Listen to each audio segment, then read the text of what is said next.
ಎಲ್ರಿಗೂ ನಮಸ್ಕಾರ. Welcome to Voice of Commerce YouTube channel. ಇವತ್ತಿನ ಈ ವಿಡಿಯೋದಲ್ಲಿ ನಾನು UGC ನೆಟ್ ಮತ್ತು KCET ಕಾಮರ್ಸ್ನ ಯೂನಿಟ್ 10 ಇನ್ಕಮ್ ಟ್ಯಾಕ್ಸ್ ಮತ್ತು ಕಾರ್ಪೊರೇಟ್ ಟ್ಯಾಕ್ಸ್ ಪ್ಲಾನಿಂಗ್ನ ಕಂಪ್ಲೀಟ್ ಸಿಲೆಬಸ್ನ ನಾನು ಡಿಸ್ಕಸ್ ಮಾಡ್ತೀನಿ. ಸೊ ಮೊದಲಿಗೆ ಬೇಸಿಕ್ ಕಾನ್ಸೆಪ್ಟ್ಸ್. ಬೇಸಿಕ್ ಕಾನ್ಸೆಪ್ಟ್ಸಲ್ಲಿ ಬಂದಾಗ ಡೆಫಿನೇಷನ್ ಬರುತ್ತೆ. ಇನ್ಕಮ್ ಟ್ಯಾಕ್ಸ್ ಅಂದರೆ ಇದು ಒಂದು ಡೈರೆಕ್ಟ್ ಟ್ಯಾಕ್ಸ್ ಗೌರ್ಮೆಂಟ್, ಸೆಂಟ್ರಲ್ ಗೌರ್ಮೆಂಟ್ನಿಂದ ಇಂಪೋಸ್ ಮಾಡುತ್ತೆ. Annual income of an individual, ಒಬ್ಬ ವ್ಯಕ್ತಿಯ ಆ್ಯನ್ಯುವಲ್ ಇನ್ಕಮಲ್ಲಿ ಇದು ಬರುತ್ತೆ. ಸೊ ವ್ಯಕ್ತಿ ಇರ್ಬೋದು, ಫರ್ಮ್ಸ್ ಇರ್ಬೋದು, ಕಂಪನೀಸ್ ಇರ್ಬೋದು. And outline in the income tax act of 1961. Income tax act 1961 frame ಆಗಿದೆ. ನೆಕ್ಸ್ಟ್ ಅಸೆಸ್ಮೆಂಟ್ ಇಯರ್ ಅಂದರೆ ಏನು ಅಂತ ನಮಗೆ ಗೊತ್ತಿರಬೇಕು. ಅಸೆಸ್ಮೆಂಟ್ ಇಯರ್ ಅಂದರೆ it is a year in which the income earned in the previous financial year it is assessed for tax. So income ನಾವು previous financial ಏನು earn ಮಾಡ್ತೀವಿ ಅದನ್ನ ಅಪ್ಕಮಿಂಗ್ ಇಯರಲ್ಲಿ ನಾವು ಅಸೆಸ್ ಮಾಡೋದು ಅಸೆಸ್ಮೆಂಟ್ ಇಯರ್ ಅಂತ ಕರಿತೀವಿ. For example, if the income is earned in the financial 2024-25 earn ಮಾಡಿದರೆ assessment ಇಯರ್ನ 25-26 ಅಂತ ನಾವು ಕರಿತೀವಿ. ಪ್ರೀವಿಯಸ್ ಇಯರ್ ಅಂದರೆ it's refers to financial year immediately preceding the assessment year. Assessment ಇಯರಿಂದ ಹಿಂದಿನ ಫೈನಾನ್ಷಿಯಲ್ ಇಯರ್ ನಾವು ಪ್ರೀವಿಯಸ್ ಇಯರ್ ಅಂತ ಕರಿತೀವಿ. Income of the previous year is usually taxed in the assessment year ಅದನ್ನ ಟ್ಯಾಕ್ಸ್ ಮಾಡ್ತೀವಿ.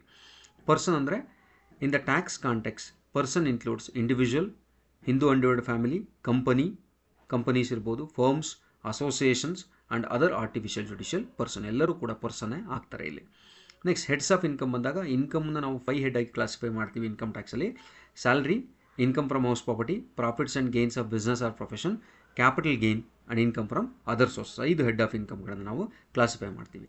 ಗ್ರಾಸ್ ಟೋಟಲ್ ಇನ್ಕಮ್ ಅಂದರೆ ಏನು? The sum of incomes of all the sources or heads before deduction ಕೊಡೋಕ್ಕಿಂತ ಮುಂಚೆ ಎಲ್ಲ ಸೋರ್ಸ್ಗಳಿಂದ ಅಥವಾ ಎಲ್ಲ ಹೆಡ್ಡಿಂದ ಬರೋ ಇನ್ಕಮ್ನ ನಾವು ಗ್ರಾಸ್ ಟೋಟಲ್ ಇನ್ಕಮ್ ಅಂತ ಕರಿತೀವಿ.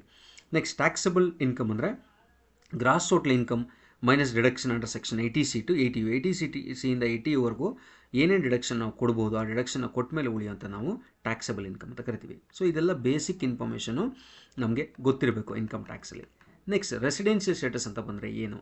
ಸೊ ನೋಡಿ, ರೆಸಿಡೆನ್ಷಿಯಲ್ ಸ್ಟೇಟಸ್ನ ನನ್ನ ಯೂಟ್ಯೂಬ್ ಚಾನಲ್ಲಿ ಪ್ರೀವಿಯಸ್ ಒಂದು ವಿಡಿಯೋಲಿ ನಾನು ಮಾಡಿದ್ದೀನಿ, ಕಂಪ್ಲೀಟಾಗಿ ಡೀಟೇಲಾಗಿ ಪ್ರಾಬ್ಲಮ್ಸ್ಗಳನ್ನ ಕೂಡ ಸಾಲ್ವ್ ಮಾಡಿದ್ದೀನಿ. ಅದನ್ನು ನಾನು ಇಲ್ಲಿ ಡಿಸ್ಕ್ರಿಪ್ಷನ್ ಲಿಂಕಲ್ಲಿ ಈ ವಿಡಿಯೋದಲ್ಲಿ ಹಾಕಿರ್ತೀನಿ. ಯಾರಿಗಾದರೂ ಬೇಕಂದರೆ ನೀವು ಅದನ್ನು ನೋಡ್ಕೋಬೋದು. ಅಲ್ಲಿ ಡೀಟೇಲಾಗಿ ಎಕ್ಸ್ಪ್ಲೇನ್ ಮಾಡಿದ್ದೀನಿ ರೆಸಿಡೆನ್ಷಿಯಲ್ ಸ್ಟೇಟಸ್ ಆಫ್ ಅನ್ ಇಂಡಿವಿಜುವಲ್ನ. ಸೊ ಇಲ್ಲೂ ಕೂಡ ಎಕ್ಸ್ಪ್ಲೇನ್ ಮಾಡ್ತೀನಿ, ಬಟ್ ಅಲ್ಲಿ ತುಂಬ ಡೀಟೇಲಾಗಿ ಎಕ್ಸ್ಪ್ಲೇನ್ ಮಾಡಿದ್ದೀನಿ. ಓಕೆ, ರೆಸಿಡೆನ್ಷಿಯಲ್ ಸ್ಟೇಟಸ್ ಅಂದರೆ ಏನು?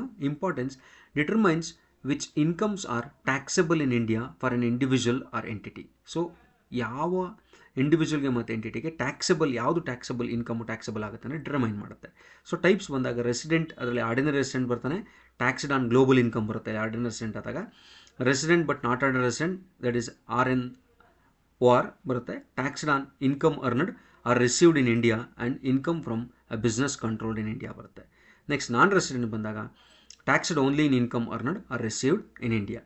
ಓಕೆ, ಸೊ ಯಾವ ರೀತಿ ಇದನ್ನು ಡಿಟರ್ಮೈನ್ ಮಾಡೋದು? Section 6 subsection 1 defines the resident status of an individual as follows. An individual said to be a resident if he fulfills any one of the basic condition laid down under section 6 subsection 1A or B of the Income Tax Act of 1961. So ಇಲ್ಲಿ ಒಬ್ಬ ವ್ಯಕ್ತಿನ ನಾವು resident ಅಂತ ಕರಿಬೇಕಂದ್ರೆ ಅವನು any one of the basic condition fulfil ಮಾಡಬೇಕು. Okay, ಅದು section 6 subsection 1 ಅಥವಾ A or B ಅಲ್ಲಿ ಇರುತ್ತೆ ಅದು. ಸೊ ಆ ಕಂಡೀಷನ್ಸ್ ಏನು ಅನ್ನೋದನ್ನು ನಾವಿಲ್ಲಿ ನೋಡೋಣ. So condition 1, he should have stayed in India for a period of 182 days or more. 182 ದಿವಸಕ್ಕಿಂತ ಅಥವಾ ಅದಕ್ಕಿಂತ ಜಾಸ್ತಿ ಒಬ್ಬ ವ್ಯಕ್ತಿ ಸ್ಟೇ ಆಗಿರಬೇಕು ಇಂಡಿಯಾದಲ್ಲಿ. ಅಥವಾ ಎರಡನೇ basic condition, he should have stayed for 60 days or more in the relevant previous year and total of 365 days or more in the preceding 4 years period. So previous ಇಯರಲ್ಲಿ 60 ದಿನ ಮತ್ತು 4 ವರ್ಷದಲ್ಲಿ 365 ದಿವಸ ಸ್ಟೇ ಆಗಿರ್ಬೇಕು ಇಂಡಿಯಾದಲ್ಲಿ. ಈ ಎರಡರಲ್ಲಿ ಒಂದು ಕಂಡೀಷನ್ನ ಫುಲ್ಫಿಲ್ ಮಾಡಿದ್ರೆ ಅದನ್ನು ಬೇಸಿಕ್ ಕಂಡೀಷನ್ ಅಂತ ನಾವು ಕರಿತೀವಿ. Okay, next, if an individual fulfills any one of the above basic condition, he is said to be a resident under section 6 subsection 1 A or B of the Income Tax Act. Resident ಅಂತ ಕರಿತೀವಿ. But a resident can either be a resident and ordinary resident or resident but not ordinary resident ಆಗ್ಬೋದು. ಅಲ್ಲಿ ಒಂದು ordinary resident ಆರು ಆಗ್ಬೋದು, not ordinary resident ಆರು ಆಗ್ಬೋದು. So ಯಾವಾಗ ಒಬ್ಬ ರೆಸಿಡೆಂಟು ಆರ್ಡಿನರಿ ರೆಸಿಡೆಂಟ್ ಆಗ್ತಾನೆ ಅಂದರೆ ಈ who fulfils both the additional condition laid down under the income tax act of 1961.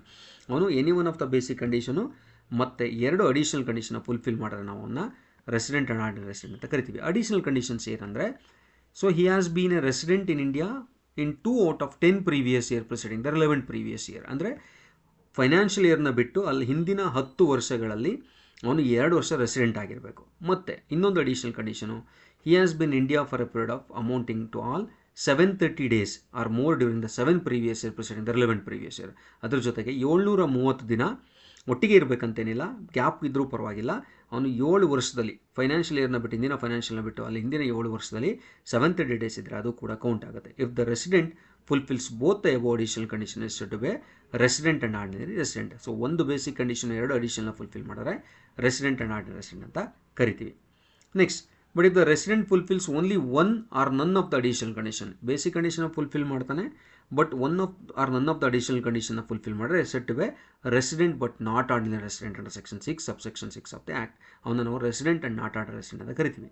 So according to section 2 subsection 30, an individual said to be non-resident if it does not fulfill any of the basic condition laid down under section 6 subsection 1A or B of the Income Tax Act of 1961. ಅಂದರೆ ಯಾವುದೇ ಒಬ್ಬ ವ್ಯಕ್ತಿ basic ಕಂಡೀಷನ್ನೇ fulfil ಮಾಡಲಿಲ್ಲ ಅಂದರೆ ಅವನು ನಾವು ನಾನ್ resident ಅಂತ ಕರಿತೀವಿ. ಸೊ ಅದರಿಂದ ಆ್ಯನ್ ಇಂಡಿವಿಜುವಲು 3 ಸ್ಟೇಟಸ್ನ ಎಂಜಾಯ್ ಮಾಡ್ತಾನೆ. ಒಂದು resident and ordinary resident, resident but not resident ಮತ್ತು non resident. Okay, so tax incidence of tax ಅಂತ ಹೇಳ್ತೀವಿ. ಸೊ ಇದನ್ನು ಕೂಡ ನಾನು ಡೀಟೇಲ್ ವಿಡಿಯೋ ಮಾಡಿದ್ದೀನಿ, ಇದನ್ನು ಕೂಡ ಡಿಸ್ಕ್ರಿಪ್ಷನ್ ಬಾಕ್ಸಲ್ಲಿ ಹಾಕಿರ್ತೀನಿ. ಯಾರಿಗಾದರೂ ಬೇಕಂದರೆ ಅದನ್ನು ಕೂಡ ನೀವು ನೋಡ್ಕೊಳ್ಳಿ, ಅಲ್ಲಿ ಡೀಟೇಲ್ ಆಗಿ ಎಕ್ಸ್ಪ್ಲೈನ್ ಮಾಡಿದ್ದೀನಿ. ಸೊ ಇನ್ಸಿಡೆನ್ಸ್ ಆಫ್ ಟ್ಯಾಕ್ಸ್ ಬಂದಾಗ ರೆಸಿಡೆಂಟಿಗೆ ಏನು ಟ್ಯಾಕ್ಸ್ ಇನ್ಸಿಡೆನ್ಸ್ ಆಗುತ್ತೆ? Liable to tax on all income whether earned in India or abroad. Global income ಮೇಲೆ ಟ್ಯಾಕ್ಸ್ ಆಗುತ್ತೆ. ಮ್ಯಾಕ್ಸಿಮಮ್ ಎಕ್ಸಮ್ಟೆಡ್ ಇನ್ಕಮ್ ಬಿಟ್ಟು ಎಲ್ಲ ಇನ್ಕಮ್ ಮೇಲೂ ರೆಸಿಡೆಂಟ್ಗೆ ಟ್ಯಾಕ್ಸ್ ಬರುತ್ತೆ ಇಂಡಿಯಾದಲ್ಲಿ. ರೆಸಿಡೆಂಟ್ ಬಟ್ ನಾಟ್ ಆರ್ಡ್ ರೆಸಿಡೆಂಟಿಗೆ ಬಂದಾಗ liable on income earned or received in India. Income earned ಆಗಿರಬೇಕು ಅಥವಾ ರಿಸೀವ್ಡ್ ಇನ್ ಇಂಡಿಯಾ ಆಗಿರಬೇಕು. Plus income from business controlled in India or a profession setup in India. Business control ಇಂಡಿಯಾದಲ್ಲಿರಬೇಕು ಅಥವಾ profession setup ಇಂಡಿಯಾದಲ್ಲಿರಬೇಕು, ಅವಾಗ ಮಾತ್ರ ನನಗೆ ಟ್ಯಾಕ್ಸ್ ಬರುತ್ತೆ. ನಾನ್ ರೆಸಿಡೆಂಟ್ಗೆ liable to tax only the income earned or received in India. Income ಅಥವಾ earn ಅಥವಾ ರಿಸೀವ್ಡ್ ಇನ್ ಇಂಡಿಯಾ ಆಗಿದ್ರೆ ಮಾತ್ರ ಅವನಿಗೆ ಟ್ಯಾಕ್ಸ್ ಬರುತ್ತೆ. Okay, so this is about the residential status ಬಂದಾಗ ಮತ್ತು ಇನ್ಸಿಡೆನ್ಸ್ ಆಫ್ ಟ್ಯಾಕ್ಸ್ ಬಂದಾಗ. ನೆಕ್ಸ್ಟ್, ಎಕ್ಸಮ್ಟೆಡ್ ಇನ್ಕಮ್ಸ್ ಬಂದಾಗ. ಸೊ ಎಕ್ಸಮ್ಟೆಡ್ ಇನ್ಕಮ್ಸ್ ಏನು ಬರುತ್ತೆ? So exempted incomes agricultural income ಬರುತ್ತೆ. ಒಂದು section 10 subsection 1. Okay, income earned from agricultural activity on land situated in India is fully exempted. Share of profit from partnership firm under section 10 subsection 2A.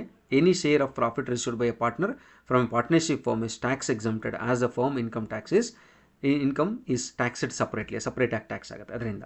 Sum received from HUF, any amount received from a HUF by a member of Hindu-owned family is exempted. Interest on specified investment. So interest paid on non-resident Indians on notified securities and certain accounts is exempted. So they exempt ಆಗುತ್ತೆ. Next, leave travel concession, allowance for travel within India received by employees under the specified scheme are exempted. Specified schemes alli idu exempt ಆಗುತ್ತೆ. Next, government allowances, section 10 subsection 7. So certain allowances to the government employees posted abroad or compensation received due to the disaster are exempted. ಅದು exempt ಆಗುತ್ತೆ. Commuted pension and gratuity. So commuted value of pension and gratuity received on retirement meets the prescribed conditions for exemption. ಅದು exemption ಆಗುತ್ತೆ. Life insurance receipt exemption ಆಗುತ್ತೆ.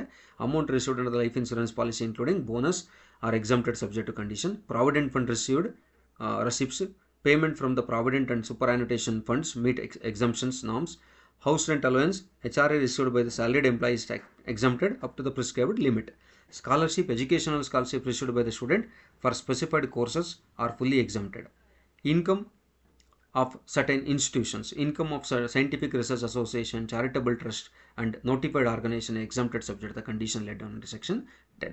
So ಇದೆಲ್ಲ exempted incomes. ಇದಕ್ಕೂ ಮೀರಿ ಕೂಡ ಇದೆ exempted incomes and ಇದರಲ್ಲಿ ಕೆಲವು ಸ್ಪೆಸಿಫೈಡ್ ಕಂಡೀಷನ್ಸ್ ಇದೆ. ನಾವು ಹೇಳಿದ ಅದನ್ನು ಸ್ವಲ್ಪ ನೀವು ಡೀಟೇಲ್ ಆಗಿ ಸ್ಟಡಿ ಮಾಡಬೇಕು. ಎಲ್ಲದನ್ನೂ ಇಲ್ಲಿ ಹೇಳೋಕ್ಕಾಗಲ್ಲ, ಯಾಕಂದರೆ ಕವರ್ ಮಾಡೋಕ್ಕೋದ್ರೆ ಎಕ್ಸಾಮ್ಟೆಡ್ ಇನ್ಕಮ್ಸ್ ನಾವು 1 hour ಕವರ್ ಮಾಡಬೇಕಾಗತ್ತೆ. ಅದರಿಂದ ಸೊ ಇವು ಇಂಪಾರ್ಟೆಂಟ್ ಎಕ್ಸಾಮ್ಟೆಡ್ ಇನ್ಕಮ್ಸ್ ನಾನಿಲ್ಲಿ ತಂದಿದ್ದೀನಿ. ಓಕೆ, ನೆಕ್ಸ್ಟ್ ಅಗ್ರಿಕಲ್ಚರ್ ಇನ್ಕಮ್ಗೆ ಬಂದಾಗ. ಸೊ ಅಗ್ರಿಕಲ್ಚರ್ ಇನ್ಕಮ್ ಅಂದರೆ ಏನು? Agriculture income is fully exempted from income tax under section 10 subsection 1 of the income tax act of 1960. ಇದು ಫುಲ್ ಎಕ್ಸಮ್ಟೆಡ್ ಆಗುತ್ತೆ provided specific conditions are met. ಕೆಲವು specific ಕಂಡೀಷನ್ನ meet ಆಗಬೇಕಾಗುತ್ತೆ. This is a vital concept for exams as questions often focus on the definition, scope and exceptions of agriculture income ಮೇಲೆ ಕೂಡ ಕೇಳಬಹುದು. So definition of agriculture income ಏನು? So income ಸೋರ್ಸಸ್ಗೆ ಬಂದಾಗ it includes rent or revenue from agriculture land in India. Rent ಅಥವಾ revenue generate ಮಾಡ್ಬೋದು. Income from agriculture operation ಇರ್ಬೋದು. Processing produce to make its market ready and income from farmhouse attached to the agricultural land if specified conditions are met. Specified condition met ಆದರೆ so income from farmhouse attached to the agricultural land ಬರುತ್ತೆ. Example sale of crop, fruits, vegetables and nursery products grown on agriculture land, rent received from agriculture land ಬರುತ್ತೆ. So key exam points ನಾವು consideration ತೊಗೊಂಡ್ರೆ agriculture ಇನ್ಕಮಲ್ಲಿ so fully exemption, ಇದು full exemption ಆಗುತ್ತೆ. Income from agriculture ಇಂಡಿಯಾದಲ್ಲಿ ಮಾತ್ರ fully exempted. Only governments can levy an agriculture tax if applicable ಬರುತ್ತೆ. ಅಲ್ಲಿ applies only to Indian land, ಇಂಡಿಯಾದಲ್ಲಿ ಇದ್ದರೆ ಮಾತ್ರ ಅದು ಅಪ್ಲಿಕೇಬಲ್ ಆಗುತ್ತೆ. ಔಟ್ಸೈಡ್ ಇಂಡಿಯಾ ಇಸ್ ಟ್ಯಾಕ್ಸಬಲ್ ಆಗುತ್ತೆ. Next mixed income and partial integration ಬರುತ್ತೆ ಇಲ್ಲಿ. So for crops like tea, coffee, rubber ಇದನ್ನೆಲ್ಲ ನಾವು ಕಮರ್ಷಿಯಲ್ ಅಂತ ಹೇಳ್ತೀವಿ. Only for part of income is exempted. Example 60% for tea, 65% for rubber and 75% for the basis coffee. Okay, ಎಲ್ಲ ಬರುತ್ತೆ. So with the rest treated as non agricultural business income ಅಂತ ಹೇಳ್ತಾರೆ. Next special ಕೇಸಸಲ್ಲಿ income from the processing or selling the produce that is beyond the market ready activities may be treated as a business income and taxed accordingly. So ನಾವು processing ಮಾಡಿ sale ಮಾಡೋಕೆ ಹೋದರೆ ಅದನ್ನ taxed accordingly ಮಾಡಬೇಕಾಗುತ್ತೆ. Next the reporting in ITR. So reporting in ITR ಯಾವ ರೀತಿ ಆಗುತ್ತೆ? If agriculture income is up to 5,000 rupees, ITR 1 can be used. Above 5,000 ITR 2 is required ಆಗುತ್ತೆ. Next partial taxability for higher earners. So high ಅರ್ನರ್ಸ್ಗೆ partial taxability ಆಗುತ್ತೆ. Although agriculture income is exempted if a person total non agriculture income is exceed the basic exemption limit. Basic exemption ಲಿಮಿಟ್ನ exceed ಆದರೆ agriculture income is considered for the tax rate calculation. ಅದನ್ನು ನಾವು partial integration ಅಂತ ಕರಿತೀವಿ. Basic exemption limit ಅಂದರೆ ಏನು? For example so up to 3 lakh rupees ಅಥವಾ 2.5 lakh rupees exempted ಇದು. ಅದಕ್ಕಿಂತ ಜಾಸ್ತಿ ನಮ್ಮ ಇನ್ಕಮ್ ಜಾಸ್ತಿಯಾಗಿ ನಮ್ಮ ಹತ್ರ ಅಗ್ರಿಕಲ್ಚರ್ ಇನ್ಕಮ್ ಇದ್ದರೆ ಅವೆರಡನ್ನ ಇಂಟಿಗ್ರೇಟ್ ಮಾಡಿ ಪಾರ್ಷಿಯಲ್ ಇಂಟಿಗ್ರೇಷನ್ ಅಂತ ಕರಿತೀವಿ. Okay, next conditions for exemption. Okay, so exemption ಯಾವ ರೀತಿ ಕೊಡ್ಬೋದು ಅಂದರೆ ಇಟ್ಸ್ ಅ ಜೆನ್ಯೂನ್ ಅಗ್ರಿಕಲ್ಚರ್ ಇರಬೇಕು. The activity and land used must be fit the legal definition. Example actual cultivation, nursery operation ಇರಬೇಕಲ್ಲಿ. Next farm building condition. So ಅಲ್ಲಿ ಬಂದಾಗ income of the building must be directly link to agriculture ಆಪರೇಷನ್ಗೆ ಅದು link ಆಗಿರಬೇಕು. Okay, so that is about the agriculture income. Next ಬಂದಾಗ computation of taxable income under the various ಸೆಡ್. Various ಸೆಡಲ್ಲಿ taxable ಇನ್ಕಮ್ನ ಯಾವ ರೀತಿ ಕ್ಯಾಲ್ಕುಲೇಟ್ ಮಾಡ್ತೀವಿ ಅಂತ. The income tax act classified into 5 head, 5 head ಆಗಿ ಡಿವೈಡ್ ಆಗಿದೆ. ಸೊ ಈಚ್ ಹೆಡ್ ಒಂದು income from salary. So salary ಬಂದಾಗ including salary, pension, bonus, allowance and perquisites include ಆಗುತ್ತೆ. ಇಲ್ಲಿ gross salary minus exempted allowances. Exempted allowance minus ಆಗುತ್ತೆ. Example house rent allowance ಇರ್ಬೋದು. And deductions like standard deduction up to 50,000 rupees in the old regime. Okay, new regime ಬಗ್ಗೆ ನಾನು ಇಲ್ಲಿ ಮಾತಾಡ್ತಾ ಇಲ್ಲ. New ರೆಜಿಮು ಮತ್ತು ಓಲ್ಡ್ ರೆಜಿಮ್ ಕಂಪ್ಯಾರಿಸನ್ಗೆ ಒಂದು ಸಪ್ರೇಟ್ ವಿಡಿಯೋನ ಮಾಡಿ ನಾನು ಅಪ್ಲೋಡ್ ಮಾಡ್ತೀನಿ. ಸೊ ಯಾಕಂದರೆ ಇಲ್ಲಿ ನ್ಯೂ ರೆಜಿಮ್ ಹೇಳ್ತಾ ಹೋದರೆ ಕನ್ಫ್ಯೂಸ್ ಆಗುತ್ತೆ ನಿಮಗೆ. ಅದರಿಂದ ನಾನು ನ್ಯೂ ರೆಜಿಮ್ ಬಗ್ಗೆ ನಾನು ಏನೂ ಮಾತಾಡ್ತಾ ಇಲ್ಲ. ಯಾರು ನ್ಯೂ ರೆಜಿಮ್ನ ಓದಿದ್ದೀರಾ ಅವರಿಗೆ ಕನ್ಫ್ಯೂಸ್ ಆದರೆ ಮತ್ತೆ ಹೇಳ್ತಾ ಇದ್ದೀನಿ, ನಾನು ನ್ಯೂ ರೆಜಿಮ್ ಬಗ್ಗೆ ಇಲ್ಲಿ ಏನೂ ಮಾತಾಡ್ತಾ ಇಲ್ಲ. ಓಕೆ, ಸೊ ಟ್ಯಾಕ್ಸಬಲ್ ಸ್ಯಾಲ್ರಿ ಬಂದರೆ so gross salary minus exemptions minus deductions, ಅದನ್ನು ಟ್ಯಾಕ್ಸಬಲ್ ಸ್ಯಾಲ್ರಿ ಅಂತ ಕರಿತೀವಿ. Includes arrears and advance salary treated according to specific rules. So arrears and advance salary treated according to specific ರೂಲ್ಸ್ನ consideration ತಗೋತೀವಿ. Next income from house property ಬಂದಾಗ income from owned property, rental income or deemed to be rental income ಬರುತ್ತೆ. ಅಲ್ಲಿ annual value, actual rent or fair rent minus municipal tax ಪೇಡಿಗೆ ತಗೋತೀವಿ. Standard deduction 30% on net annual value allowed for repairs. Okay, allowed for ರಿಪೇರ್ಸ್ಗೆ consideration ತಗೋತೀವಿ. Next losses under this head can be set off against the income up to ₹2 lakh. So balance carried forward. So ಬ್ಯಾಲೆನ್ಸ್ನ carry forward ಮಾಡಬೇಕಾಗುತ್ತೆ. So that is about the house property. Next profit and gains from business or ಪ್ರೊಫೆಷನಿಗೆ ಬಂದಾಗ income from carrying out business or profession. ಏನು ಬಿಸ್ನೆಸ್ಸಿಂದ profession ಏನು income ಬರುತ್ತೆ ಅಂತ ನಾವು ತಗೋತೀವಿ. Computed as gross receipts minus allowable business expenses. So gross ರೆಸಿಪ್ಟ್ಸ್ನ ತೊಗೊಂಡು ಬಿಸ್ನೆಸ್ ಎಕ್ಸ್ಪೆನ್ಸ್ ಯಾವುದಿದೆ ಅದನ್ನು ಅಲೋ ಮಾಡ್ತೀವಿ, ಡಿಡಕ್ಟ್ ಮಾಡ್ತೀವಿ ಅಲ್ಲಿಂದ. Includes depreciation, provisions and other deductions as per income tax act. Income tax act ಪ್ರಕಾರ ಅದರ್ ಡಿಡಕ್ಷನ್ಸ್ ಏನಾದರೂ ನಾವು ಕೊಡಬೇಕಾಗತ್ತೆ. Requires proper books of accounts and audits in specified cases. Books of accounts ಮತ್ತು audits ನಡಿಬೇಕಾಗುತ್ತೆ specified ಕೇಸಲ್ಲಿ. ಅದು profits from business and profession ಬರುತ್ತೆ. Next capital gain. So fourth head of income ಬಂದಾಗ capital gain, income from transfer, sale of capital asset that is property, share etcetera ಯಾವುದಾದ್ರು ಇರ್ಬೋದು. Classified into long term capital gain ಅಂತ classify ಮಾಡಿದ್ದೀವಿ ಮತ್ತು short term capital gain ಅಂತ classify ಮಾಡಿದ್ದೀವಿ. Based on holding period ಮೇಲೆ count ಆಗುತ್ತೆ ಇದು. Okay, so 12 months, 24 months, 36 months ಅಂತ ಡಿವಿಷನ್ ಆಗುತ್ತೆ ಅಲ್ಲಿ. Okay, so long term capital gain taxed at 20% with indexation or special rates, that is or special rates ಬರುತ್ತೆ ಇಲ್ಲಿ. Short term capital gain taxed at per slab rate R special rates ಬರುತ್ತೆ ಇಲ್ಲಿ. ಅಂದರೆ ಇಲ್ಲಿ ಯಾಕೆ ಇಲ್ಲಿ ಸ್ಪೆಷಲ್ ರೇಟ್ ಅಂತ specific ಆಗಿ ಮೆನ್ಷನ್ ಮಾಡಿದ್ದೀವಿ ಅಂದರೆ, ನೋಡಿ ಈ ವರ್ಷ 2024 ಗೌರ್ನಮೆಂಟು ನ್ಯೂ ಫೈನಾನ್ಸ್ ಬಿಲ್ಲಲ್ಲಿ ಒಂದು ಆ್ಯಕ್ಟ್ನ ಪಾಸ್ ಮಾಡ್ತಾರೆ. Long term capital gain 22/7/2023 okay, ಸರಿ 22/7/2024 ವರ್ಗೂ ಏನಾದರೂ ಸೇಲ್ ಆದರೆ ಅದಕ್ಕೆ with indexation. So 23/7/2024 okay, so 23 July 2024 ಯಾವುದೇ asset long term capital gain sale ಆದರೆ ಅದಕ್ಕೆ ವಿತೌಟ್ ಇಂಡೆಕ್ಸೇಷನ್ ಇದೆ. Okay, excluding land and building and okay, land and ಬಿಲ್ಡಿಂಗಿಗೆ ಬರುತ್ತೆ ಅದು, ಮತ್ತು ಪ್ಲಾಟಿಗೆ ಬರುತ್ತೆ. ಸೊ ಈ ಥರ ಇದ್ದಾಗ ಆ ಕಂಡೀಷನ್ಸನ್ನು ನಾವಿಲ್ಲಿ ಹೇಳಿಲ್ಲ, ಜಸ್ಟ್ ನಾನು ಲಾಂಗ್ ಟರ್ಮ್ ಕ್ಯಾಪಿಟಲ್ ಗೇನ್ ಅಂದರೆ ಎಷ್ಟು, ಶಾರ್ಟ್ ಟರ್ಮ್ ಕ್ಯಾಪಿಟಲ್ ಗೇನ್ ಅಂದರೆ ಏನು ಅಂತ ಹೇಳಿದ್ದೀನಿ. ಯಾಕಂದರೆ ಅಲ್ಲಿ ಸೆಕ್ಯೂರಿಟಿ ಟ್ರಾನ್ಸಾಕ್ಷನ್ ಟ್ಯಾಕ್ಸ್ ಇನ್ಕ್ಲೂಡಿಂಗ್ ಬರುತ್ತೆ, ಎಕ್ಸ್ಕ್ಲೂಡಿಂಗ್ ಬರುತ್ತೆ, ಎಲ್ಲದನ್ನು ಕೂಡ ಡೀಟೇಲಾಗಿ ಡಿಸ್ಕಸ್ ಮಾಡಬೇಕಾಗತ್ತೆ. ಸೊ ಅದರಿಂದ ಜಸ್ಟ್ ನಿಮಗೆ ಒಂದು ಗ್ಲಿಂಪ್ ಗೊತ್ತಿರಲಿಲ್ಲ ಕ್ಯಾಪಿಟಲ್ ಗೇನ್ ಅಂದರೆ ಏನು ಅನ್ನೋದ್ರ ಬಗ್ಗೆ ನಾವಿಲ್ಲಿ ಆ್ಯಡ್ ಮಾಡಿದ್ದೀನಿ. Okay, next exemptions available under section 54, that is residential house, 54 EC bonds etcetera. So ಆ ರೀತಿ ಡಿಫ್ರೆಂಟ್ ಎಕ್ಸಂಪ್ಷನ್ಸು ಕ್ಯಾಪಿಟಲ್ ಗೇನಲ್ಲಿ ಬರುತ್ತೆ.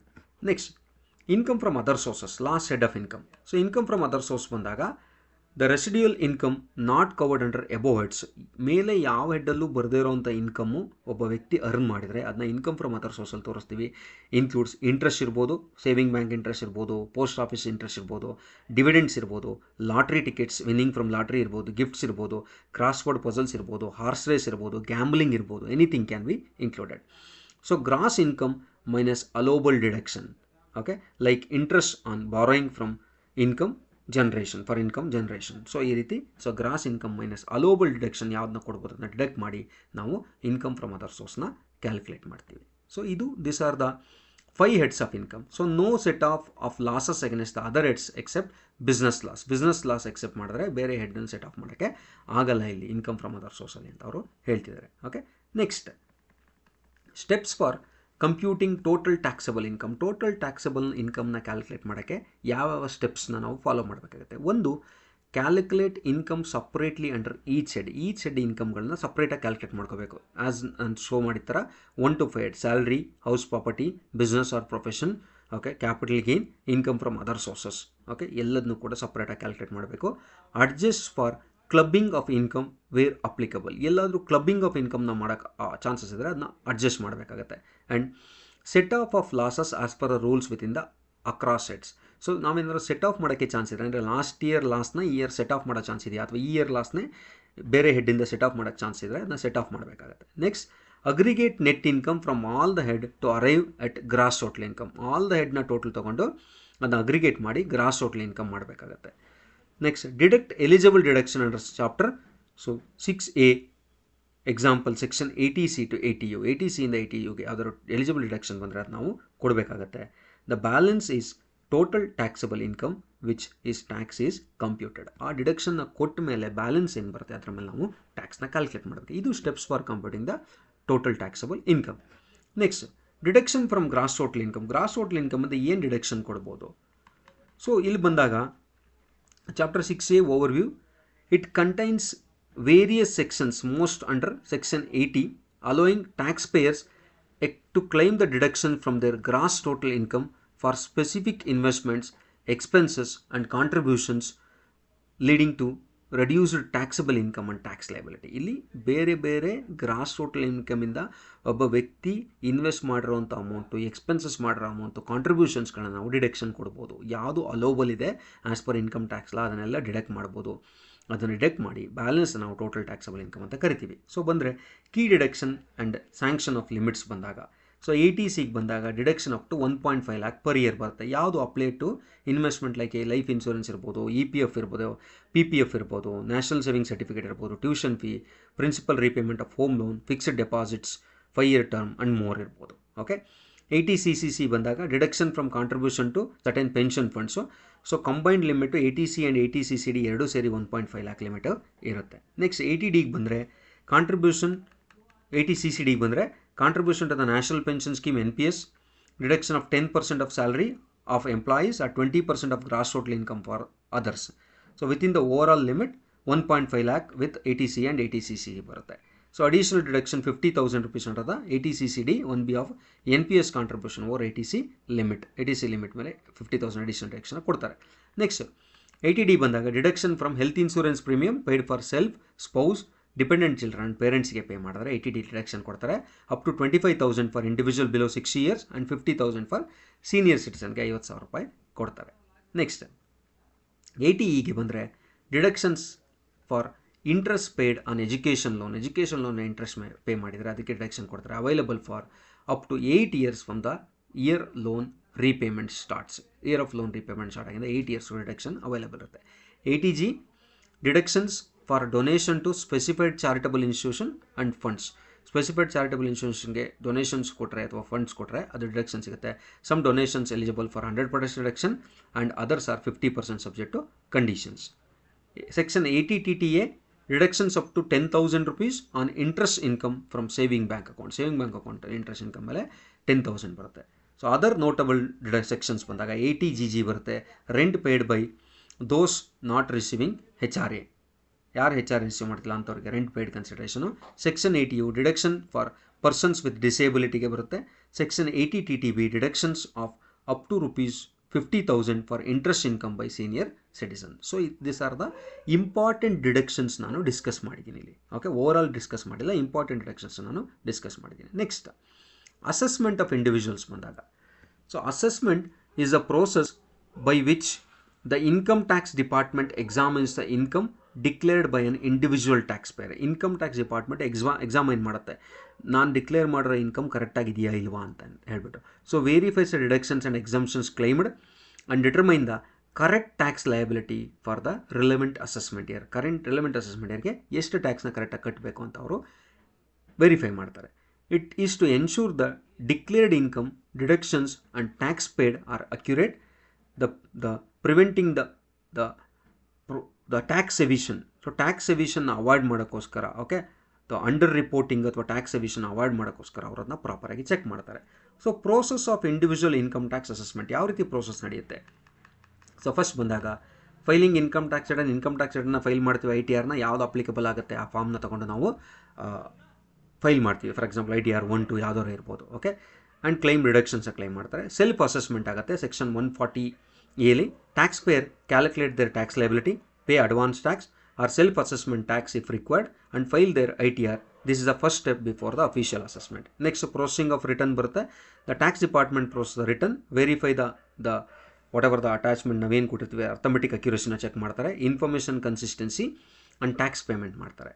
ನೆಕ್ಸ್ಟ್ ಅಸೆಸ್ಮೆಂಟ್ ಟೈಪ್ ಬಂದಾಗ ಡಿಫ್ರೆಂಟ್ ಟೈಪ್ ಆಫ್ ಅಸೆಸ್ಮೆಂಟ್ ಮಾಡ್ತಾರೆ. Summary assessment section 143(1) automated processing without detailed inquiry, mostly for simple cases the descriptions is result in to notice. So simple cases ಗೆ ಅದನ್ನ summary assessment ಅಂತ ಕರಿತೀವಿ. Scrutiny assessment 143 subsection 3 ಬರುತ್ತೆ. Detailed examination for complex or suspicious returns requiring additional documents and explanation from the taxpayer. So taxpayer ಏನಾದರೂ ಸ್ವಲ್ಪ ಸಸ್ಪಿಷನ್ಸ್ ಇರ್ತಾರೆ ಅದನ್ನ ಸೆಕ್ಯೂರಿಟಿನಿ assess ಮಾಡ್ತಾರೆ. ಸೊ ಕೆಲವು ಡಾಕ್ಯುಮೆಂಟ್ಸ್ನ ಕೇಳ್ತಾರೆ explanation. Best judgment assessment section 144. When the taxpayer does not file the return or the corporate assessment based on the best judgment of tax officer or best judgment assessment ಮಾಡ್ತಾರೆ ಯಾವಾಗ return file ಮಾಡಿಲ್ಲ ಅಂದಾಗ. Next income escaping assessment ಬರುತ್ತೆ section 147. Reassessment triggered by suspicious of income omission or the concealment. So ಏನಾದರೂ suspicious ಇದ್ದರೆ ಅವಾಗ ಏನಾದ್ರು omission ಇದ್ದರೆ ಆಗ ರೀಅಸೆಸ್ಮೆಂಟ್ ಕೂಡ ಮಾಡ್ಬೋದು. That is income escaping assessment ಅಂತ ಮಾಡ್ತಾರೆ. ಸೊ ಅಸೆಸ್ಮೆಂಟ್ ಔಟ್ಕಮ್ ಏನು ಕನ್ಸಿಡರೇಷನ್ ತಗೊಂಡ the department issues an intimation or demand ನೋಟಿಸ್ನ ಕೊಡ್ತಾರೆ. If additional tax is due the taxpayer must pay. So ಏನಾದ್ರು ಟ್ಯಾಕ್ಸ್ ಡ್ಯೂ ಇದೆ ಅದನ್ನ ಕಟ್ಟಬೇಕಾಗತ್ತೆ. Or if excess tax is paid refund are process refund ಅವರು ಕೊಡ್ತಾರೆ. Okay, this is about the how the tax assessment ನಡೆಯುತ್ತೆ ಅಂತ ಹೇಳ್ಬಿಟ್ಟು. Next ಕ್ಲಬ್ಬಿಂಗ್ of income ಅಂದರೆ ಏನು? So coming to the clubbing of incomes, it means including the income of another person, usually a family member, in the taxpayer's total income for the tax purpose. So include ಮಾಡ್ಕೊಳೋಂಥದ್ದು including the income of another person, usually family member na. So taxpayer's total income for the tax purpose. This prevents taxpayers from avoiding taxation by transferring the income or assets to other person. So ಇದು avoid ಮಾಡುತ್ತೆ. Typically family member who may be in a lower tax ಬ್ರಾಕೆಟಲ್ಲಿ ಇದ್ದರೆ. So objective to curb the tax evasion and avoidance to the income shifting within family members or related to person. So related ಪರ್ಸನ್ಗೆ ಅಥವಾ family ಮೆಂಬರ್ಸ್ಗೆ ಇನ್ಕಮ್ನ shift ಮಾಡಿ tax ಎವಿಷನ್ನ ಮಾಡ್ತಾರೆ, ಅದನ್ನ ಅವಾಯ್ಡ್ ಮಾಡೋಕ್ಕೋಸ್ಕರ ಕ್ಲಬ್ಬಿಂಗ್ ಆಫ್ ಇನ್ಕಮ್ ಬರುತ್ತೆ. ಸೊ ಲೀಗಲ್ ಪ್ರಾವಿಷನ್ ಏನಿದಕ್ಕೆ ಅಂದರೆ the main provisions related to the clubbing R covered section 60 to 64 of the income tax act of 1961. 60 to 64 of the income tax of 1961 cover ಆಗುತ್ತೆ. It applies only to individual entities like firms, companies and HUF have different rules. ಅವರಿಗೆ different rules ಬರುತ್ತೆ.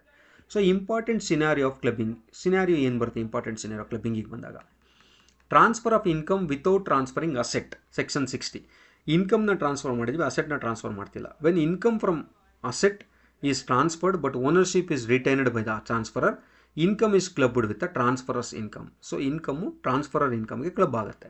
Next, recoverable transfer, section 61. If an asset is transferred with the condition that the transfer can be revoked, income from it is clubbed with the transferor's income. ಅವಾಗಲೂ ಕೂಡ transferor's incomeಗೆ ಇನ್ಕಮ್ನ club ಮಾಡ್ತಾರೆ. Income of spouse, income earned by a spouse is clubbed in the hands of the transferor if the asset is transferred without adequate consideration and the income is due to the asset. So ಅಂದರೆ adequate consideration ಅಂದರೆ government rules regulations tax pay ಮಾಡ್ತಾರೆ, transfer ಮಾಡಿದ್ರೆ ಅಲ್ಲಿ income due ಇದ್ರೆ ಅಸೆಟ್ಗೆ ಅದನ್ನು ಕೂಡ ಟ್ರಾನ್ಸ್ಫರ್ಗೆ consideration ಮಾಡ್ತಾರೆ. Income of a minor child ಏನಾದ್ರು ಇನ್ಕಮ್ನ ಅರ್ನ್ ಮಾಡಿದ್ರೆ, so less than 18 years, so it is clubbed with the income of the ಪೇರೆಂಟ್ಗೆ ಇನ್ಕ್ಲೂಡ್. ಫಾರ್ ಎಕ್ಸಾಂಪಲ್ ಈಗ ಆರ್ಟಿಸ್ಟ್ಗಳಿರ್ತಾರೆ, ಸಣ್ಣ ಮಕ್ಕಳು ಬೇರೆ ಬೇರೆ ಸ್ಪೋರ್ಟ್ಸಲ್ಲಿ ಗೆಲ್ತಾರೆ, ಆ ಥರ ಏನಾದ್ರು ಇದ್ದಾಗ ಅವ್ರು ಏನೇ ಒಂದು ಇನ್ಕಮ್ನ ಅರ್ನ್ ಮಾಡಿದ್ರೆ ಆ ಇನ್ಕಮ್ಮು ಅದು ಟ್ಯಾಕ್ಸಬಲ್ ಸ್ಲ್ಯಾಬಿಗೆ ಬಂದರೆ ಅಥವಾ ಟ್ಯಾಕ್ಸಬಲ್ ಇದರಲ್ಲಿದ್ದರೆ ಅದನ್ನ consideration. Exemption of 1500 per child is allowed. Exceptions exist for the income earned by minor from a manual work or skilled. Okay. Next, income from asset transferred to son's wife. So ಇವಾಗ ಈ ರೀತಿ ಆದರೆ income earned indirectly or directly from the asset transfer to sons wives without adequate consideration is clubbed with the transfer. ಅವಾಗಲೂ ಕೂಡ ಟ್ರಾನ್ಸ್ಫರ್ಗೆ club ಮಾಡ್ತಾರೆ. Other relatives and entities certain provisions also apply to income from assets transferred to other relatives or HUF under the specific condition, ಅದು ಕೂಡ applicable ಆಗುತ್ತೆ. Example, so ಇಲ್ಲಿ example ತಗೊಂಡಾಗ rental income from property owned by the taxpayer but income deviated to spouse is taxed in the taxpayers and taxpayer handle ಅದು tax ಆಗುತ್ತೆ deviate ಮಾಡಿದ್ರೆ. Salary paid to spouse lacking relevant qualification or experience but employed in transferor's company is clubbed with the transferor's income. So ಸುಮ್ಮನೆ ವೈಫ್ನ ಸ್ಪೌಸ್ನ employee ಅಂತ ತೋರಿಸಿ qualification ಇಲ್ಲ, experience ಇಲ್ಲ, salary ಸುಮ್ಮನೆ ಕೊಡ್ತಾ ಇದ್ದಾರೆ ಏನಾದ್ರು ಗೊತ್ತಾದರೆ ಅದು ಕೂಡ ಟ್ರಾನ್ಸ್ಫರ್ ಇನ್ಕಮ್ಗೆ ಆ್ಯಡ್ ಮಾಡ್ತಾರೆ. Income from mutual funds purchased in spouse name using transferor's money is clubbed. So ಬೇರೆ ರೆಸಲ್ಲಿ ಸ್ಪೌಸ್ ನೇಮಲ್ಲಿ ನಾವು ಮ್ಯೂಚುವಲ್ ಫಂಡ್ನ ಪರ್ಚೇಸ್ ಮಾಡಿ ಅದರಿಂದ ಇನ್ಕಮ್ ಜನರೇಟ್ ಮಾಡಿದ್ರೆ ಅದು ಕೂಡ ಟ್ರಾನ್ಸ್ಫರ್ ನೇಮ್ಗೆ ಬರುತ್ತೆ. This are the examples of clubbing of ಇನ್ಕಮ್ಗೆ example. Next, international taxation. So coming to the international taxation deals with tax rules governing cross border transactions. So cross border ಟ್ರಾನ್ಸಾಕ್ಷನ್ಸ್ಗೆ ಇದು ಬರುತ್ತೆ, involving individuals and entities subject to multiple tax ಜುರಿಸ್ಡಿಕ್ಷನ್ಸ್ಗೆ ಬರುತ್ತೆ. So it harmonises tax obligations between countries, ensuring income is not double taxed or under taxed. Ensuring income double tax ಆಗಬಾರ್ದು, under tax ಆಗಬಾರ್ದು, ಆ ರೀತಿ ಹಾರ್ಮನೈಸ್ ಮಾಡ್ತಾರೆ. It covers taxation of non residents, foreign income of resident and business operations of multinational enterprises including principles of residence, sources and permanent establishment ಎಲ್ಲದನ್ನು ಕೂಡ ಇಲ್ಲಿ count ಮಾಡ್ತಾರೆ. So important components ಏನು ಬರುತ್ತೆ ಇಲ್ಲಿ ಇಂಟರ್ನ್ಯಾಷನಲ್ ಟ್ಯಾಕ್ಸೇಷನಲ್ಲಿ? ಸೊ ಬಂದಾಗ double taxation avoidance agreement DTAA ಅಂತ ಹೇಳ್ತೀವಿ. Bilateral agreement between the India and other countries to avoid the or mitigate the double taxation. ಅಂದರೆ ಎರಡೂ ದೇಶಗಳು ಟ್ಯಾಕ್ಸ್ ಹಾಕಬಾರ್ದು, ಆ ರೀತಿ ಬೈಲ್ಯಾಟ್ರಲ್ ಅಗ್ರಿಮೆಂಟ್ನ ಮಾಡ್ಕೊಂಡಿರ್ತಾರೆ. Provides relief through methods like exemptions, credit or deduction. ಕೆಲವು ಸಲ ರಿಲೀಫ್ನ ಕೊಡ್ತಾರೆ, ಎಕ್ಸಂಪ್ಷನ್ಸ್ನ ಕೊಡ್ತಾರೆ, ಕ್ರೆಡಿಟ್ ಅಥವಾ ಡಿಡಕ್ಷನ್ನ ಕೊಡ್ತಾರೆ. Specific tax restrictions R in dividends, interest, royalties, fees or technical services, capital gains, etc. Specific tax jurisdictions-ನ ಫಿಕ್ಸ್ ಮಾಡಿರ್ತಾರೆ ಇದಕ್ಕೆಲ್ಲ. Okay, next transfer pricing. So transfer pricing ಅಂದರೆ ಏನು? Rules ensuring transaction between related international entities are at arm's length price. Arm's length ಪ್ರೈಸಲ್ಲಿ ಅದನ್ನ fix ಮಾಡಿರ್ತಾರೆ. And prevents a profit shifting to low tax ಜುರಿಸ್ಡಿಕ್ಷನ್ಗೆ profit shift ಆಗಬಾರ್ದು prevent ಮಾಡ್ತಾರೆ. Governed by Indian income tax act and OECD guidelines. Okay, so OECD guidelines ಪ್ರಕಾರ ಅದನ್ನ govern ಮಾಡಿರ್ತಾರೆ. Next corporate tax planning. So corporate tax ಪ್ಲಾನಿಂಗಿಗೆ ಬಂದಾಗ ಏನು? Corporate tax planning is the strategic process by which a company arranges its financial affairs to minimize the tax liability while complying with the relevant laws. ಅಂದರೆ ಒಂದು company ಒಂದು strategic ಪ್ರೋಸೆಸ್ನ ಬಳಸಿ ಆ company ತನ್ನ financial ಅಫೈರ್ಸ್ಗಳಲ್ಲಿ ಯಾವ ರೀತಿ ಟ್ಯಾಕ್ಸ್ನ ಕಡಿಮೆ ಮಾಡ್ಬೋದು ವಿತ್ ರಿಲೆವೆಂಟ್ ಲಾನ ಯೂಸ್ ಮಾಡಿ. ಓಕೆ, ಅದನ್ನ ನಾವು ಟ್ಯಾಕ್ಸ್ ಪ್ಲಾನಿಂಗ್ ಅಂತ ಕರಿತೀವಿ. It aims at maximising the tax efficiency to enhance the profitability and ensure the smooth legal compliance. So ಪ್ರಾಫಿಟ್ನ ಜಾಸ್ತಿ ಮಾಡಿ ಏನೇ ಲೀಗಲ್ ಇಶ್ಯೂಸ್ ಬರ್ತಾ ಇರೋ ಥರ ಟ್ಯಾಕ್ಸ್ ಪ್ಲಾನಿಂಗ್ನ ಮಾಡ್ತಾರೆ. So concept of tax planning ಬಂದರೆ ಏನು? It involves analysing the company's income, expenses, investments and transactions to utilise the available tax benefits, exemptions and incentives effectively. So available tax ಬೆನಿಫಿಟ್ಸ್ನ ಅವರು ಬಳಸ್ಕೋತಾರೆ, ಎಕ್ಸಮ್ಷನ್ಸ್ ಬಳಸ್ಕೋತಾರೆ. ಅದನ್ನ ಯಾವುದನ್ನ ನೋಡಿ? ಇನ್ಕಮು, ಎಕ್ಸ್ಪೆನ್ಸ್ ಮತ್ತು ಇನ್ವೆಸ್ಟ್ಮೆಂಟ್ಸನ್ನು ನೋಡಿ. The tax planning may include methods like income deferral, accelerated depreciation, making tax-free investments and leveraging the exemptions and credit legally. Next, corporate tax planning balance immediate tax savings with long-term financial goals and risk management. So tax saving ಆಗುತ್ತೆ ಮತ್ತು long-term financial goal ಇರುತ್ತೆ. And it distinct from tax evasion, it is operates fully within the legal framework. ಅಂದರೆ tax planning ಅಂದರೆ tax ಎವಿಷನ್ ಅಲ್ಲ, ಇದು legal framework ಒಳಗಡೆ ಅವರು plan ಮಾಡ್ತಾರೆ. ಲಾ ಏನಿದೆ ಆ ಲಾನ ಯೂಸ್ ಮಾಡಿ ಅವರು ಪ್ಲಾನ್ ಮಾಡ್ತಾರೆ. Next, significance of corporate tax planning.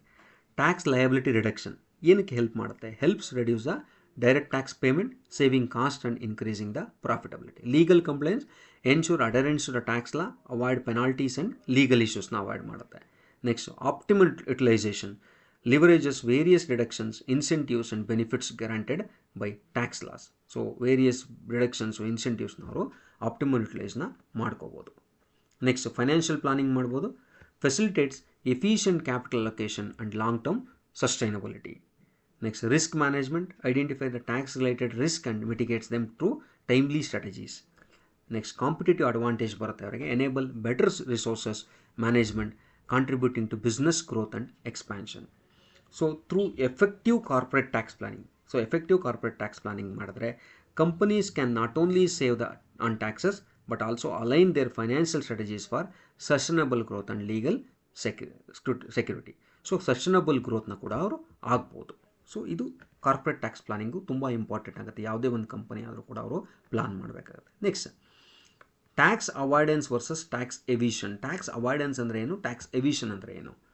So ಇಲ್ಲಿ ಬಂದಾಗ ಡೆಫಿನೇಷನ್ ಪ್ರಕಾರ ಹೋದರೆ tax avoidance is a legal method used to minimise the tax liability. Okay, ಇಲ್ಲಿ tax evasion illegal method. Legality. So completely legal with the tax system, it is illegal with the punishable under law. Intent ಬಂದಾಗ strategic planning to optimize the tax without breaking law. Law break ಮಾಡಿದಲ್ಲೇ plan ಮಾಡ್ತಾರೆ ಇಲ್ಲಿ. So disintention to deviate the paying tax. ಟ್ಯಾಕ್ಸ್ನ intentionally avoid ಮಾಡ್ತಾರೆ. Method ಬಂದಾಗ using tax saving investments, claiming legitimate deductions, exemptions and ಕ್ರೆಡಿಟ್ಸ್ನ claim ಮಾಡ್ತಾರೆ.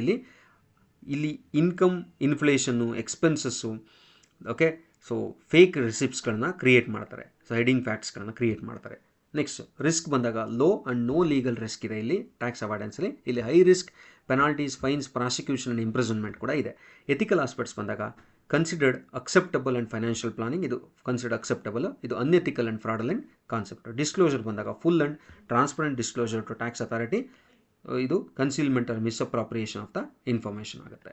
Next, audit ಬಂದರೆ so less likely to trigger detailed tax audit ನಡೆಯಲ್ಲ ಇಲ್ಲಿ. High likelihood of triggering the audit investigation ನಡೆಯುತ್ತೆ ಇಲ್ಲಿ. Examples, investing in PPF, claiming section 80C deductions, ಇದು tax ಅವಾಯ್ಡೆನ್ಸಿಗೆ ಬರುತ್ತೆ. ಇಲ್ಲಿ ಟ್ಯಾಕ್ಸ್ ಎವಿಷನ್ಗೆ ಬಂದರೆ not reporting cash income and falsifying the tax ರಿಟರ್ನ್ಸ್ನ ಫಾಲ್ಸಿಫೈ ಮಾಡೋದು ಟ್ಯಾಕ್ಸ್ ಎವಿಷನ್ಗೆ ಬರುತ್ತೆ. This is the difference between the tax avoidance and tax ಎವಿಷನ್.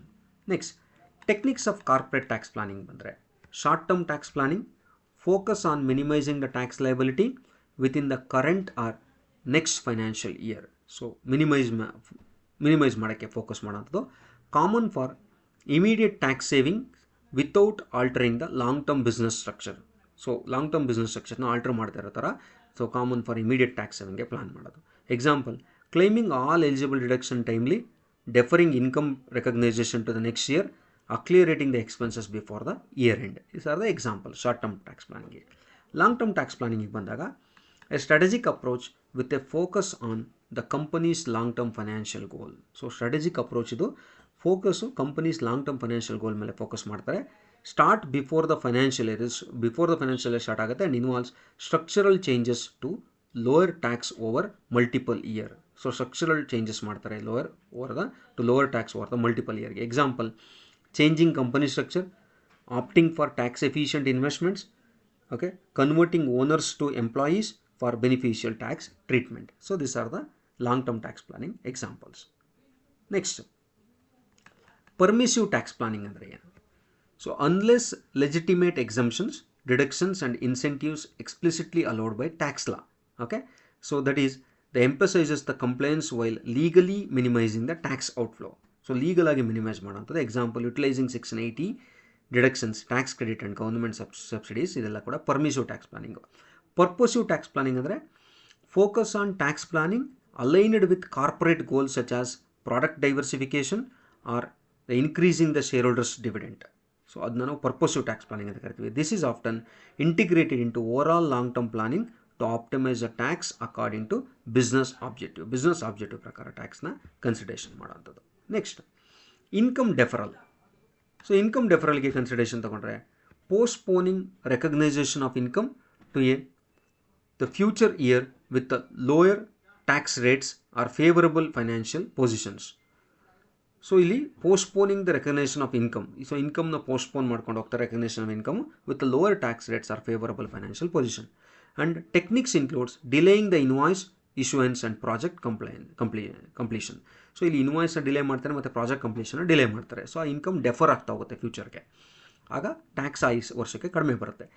Expenses payments, so ಎಕ್ಸ್ಪೆನ್ಸಸ್ನ ಪ್ರೀಪೇಮೆಂಟ್ ಮಾಡ್ತಾರೆ. Accelerating the payments of expenses such as rent or salary before the year end to increase the current year deduction increase ಮಾಡ್ತಾರೆ ಅದರಿಂದ.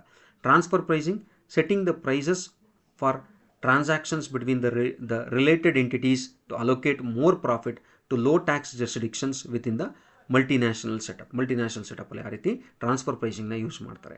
Capital loss management, using the losses strategically to offset the current or further taxable income or reduce the tax ಬರ್ಡನ್ನ ಕಡಿಮೆ ಮಾಡ್ತಾರೆ. Company structure optimisation, altering legal structure, example partnership, company type to minimise the taxation and avoid the double taxation. So ಸ್ಟ್ರಕ್ಚರ್ನೇ change ಮಾಡ್ತಾರೆ company ಸ್ಟ್ರಕ್ಚರ್ಗಳನ್ನ. So ಪಾರ್ಟ್ನರ್ಶಿಪ್ಪಿಂದ ಕಂಪನಿಗೆ ಆ ಥರ ಯಾರು ಚೇಂಜ್ ಮಾಡ್ಬೋದು.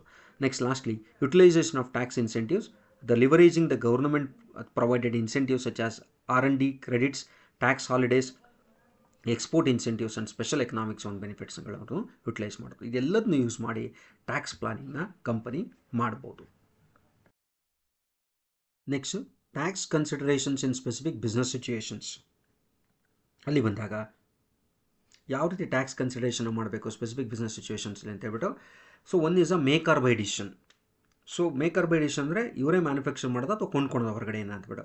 The choice between the manufacturing or a product in house or purchasing from the external suppliers. Tax consideration ನೋಡ್ತಾರೆ ಅಲ್ಲಿ. Cost control through the choosing the options with the better tax benefits. Example, depreciation on own assets ಇರ್ಬೋದು, treatment of expenses ಇರ್ಬೋದು, purchase cost is directly deductible while own manufacturing cost may include capital expenditure qualifying for depreciation, long term benefit ಬರುತ್ತೆ. Okay, leasing or outsourcing impact, GST and input tax credit eligibility ಎಲ್ಲ ಕೂಡ ನೋಡಬೇಕಾಗುತ್ತೆ. Okay, next, that is one make or buy decision. Next ಬಂದಾಗ own or lease an asset. So ಅಸೆಟ್ನ own ಮಾಡೋದ ಅಥವಾ lease ಮಾಡೋದ ಅಂತೇಳ್ಬಿಟ್ಟು. Own, buying an asset allows claiming a depreciation and interest on borrowed fund as deduction. So ಅಲ್ಲಿ ಡಿಪ್ರಿಸಿಯೇಷನ್ನ claim ಮಾಡ್ಬೋದು, interest on borrowed ಫಂಡ್ನ ಕ್ಲೈಮ್ ಮಾಡ್ಬೋದು. ನೆಕ್ಸ್ಟ್, ಲೀಸ್ ಮಾಡಿದ್ರೆ lease payment are the deductible as business expenses as in the year paid, no depreciation claim ಮಾಡೋದು. So ಡಿಪ್ರಿಸಿಯೇಷನ್ನ claim ಮಾಡೋಕ್ಕಲ್ಲ ಅವರು. So lease payments are deductible as a business expense ಅಂತ ಅವ್ರು deduct ಮಾಡ್ಬೋದು. So tax impact ಏನಾಗುತ್ತೆ? Ownership benefit include capital allowances, deduction reducing the taxable income ಆಗುತ್ತೆ. Leasing offers upfront expenses reductions, so perceiving the cash flow but no asset ownership benefit sigala alli. Strategic choices depends on tax rates, cash position and asset usage ಆಗುತ್ತೆ ಅಲ್ಲಿ. Next third point, retain, renewal or replacement of an asset. Retain ಮಾಡೋದ, renewal ಮಾಡೋದ ಅಥವಾ replacement of asset ಕೂಡ plan ಮಾಡ್ತಾರೆ ಇಲ್ಲಿ. Retain ಮಾಡಿದ್ರೆ continuing with the existing asset, avoid the immediate tax outlay by increasing maintenance cost. Maintenance ಕಾಸ್ಟ್ನ increase ಮಾಡೋದ್ರಿಂದ so tax ಔಟ್ಲೈನ ಅವಾಯ್ಡ್ ಮಾಡ್ಕೋಬೋದು, ಇಮಿಡಿಯೇಟ್ ಟ್ಯಾಕ್ಸ್ ಔಟ್ಲೈನ. ನೆಕ್ಸ್ಟ್ ರಿನ್ಯೂವಲ್ ಬಂದರೆ so partial refurbishment May qualify for revenue expenditure reductions. Revenue expenditure ರಿಡಕ್ಷನ್ಗೆ ಅವನಿಗೆ qualify ಆಗುತ್ತೆ, ಅದನ್ನ ಅವರು ಮಾಡ್ಕೋಬೋದು. ನೆಕ್ಸ್ಟ್ ರೀಪ್ಲೇಸ್ಮೆಂಟ್ ಮಾಡಿದ್ರೆ purchasing new asset allows the fresh depreciation claims boosting the deduction. Depreciation fresh ಆಗೋರು ಕ್ಲೈಮ್ ಮಾಡ್ಬೋದು. So tax strategy assess the trade-off between maintenance expenses, current deduction and capital expenditure benefit depreciation to optimize taxes. ಅವರು plan ಮಾಡ್ತಾರೆ ಯಾವುದು best ಅಂತ ಹೇಳ್ಬಿಟ್ಟು plan ಮಾಡ್ಬೋದು. Next shut down or continue operation.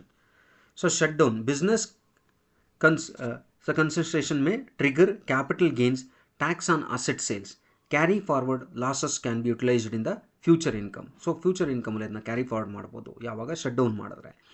Continue ಮಾಡಿದ್ರೆ ongoing operations entitles regular tax liability but allows the continued claim of business expenses, depreciation and losses. So continue ಕ್ಲೈಮ್ನ ಅವರು ಮಾಡ್ಬೋದು, regular tax liability but allows the continue claim of business expense and depreciation and ಲಾಸಸ್ನ. Tax planning ಬಂದಾಗ losses on shut down can be utilised by carrying forward, decision influenced by tax impact of asset sales and further the ಪ್ರಾಫಿಟಬಿಲಿಟಿಗೆ ಅದು help ಮಾಡುತ್ತೆ. So this are the different consideration when the organisation okay tax considerations in specific business situation. Different ಬೇರೆ ಬೇರೆ business situation ಯಾವ ರೀತಿ tax ಕನ್ಸಿಡರೇಷನ್ನ ಮಾಡ್ಬೋದು ಅಂತ ಹೇಳ್ಬಿಟ್ಟು ನಾವಿಲ್ಲಿ ಡಿಸ್ಕಸ್ ಮಾಡಿದ್ದೀವಿ.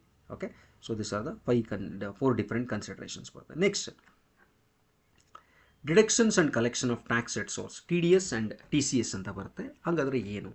ಸೊ TDS ಅಂದರೆ ಈಸ್ ನಥಿಂಗ್ ಬಟ್ ಯಾರು ಟ್ಯಾಕ್ಸ್ ಮೆಕಾನಿಸಮಲ್ಲಿ ಸೊ ಅಮೌಂಟ್ನ ಕೊಡೋಕ್ಕಿಂತ ಮುಂಚೆನೇ TDSನ ಮಾಡ್ಕೋತಾರೆ. That is nothing but the tax deducted source ಅಂತ, which is deducted by the payer before making the specified payment. Example salary, interest ಇರ್ಬೋದು, ವಿನ್ನಿಂಗ್ ಫ್ರಮ್ ಲಾಟ್ರಿ ಇರ್ಬೋದು, ಯಾವುದೇ ಇರ್ಬೋದು. Deducted amount is remitted to the government as an advance tax collection method of reducing the tax evasion avoid ಮಾಡೋಕ್ಕೋಸ್ಕರ. Next ensures timely tax collection and complaints by deductors who act as a intermediary ಕೆಲಸ ಮಾಡಿ ಟ್ಯಾಕ್ಸ್ನ timely collect ಮಾಡ್ತಾರೆ. TDS applies to multiple income heads like salary, interest, commission, rent, professional fees and the contractual payments etcetera.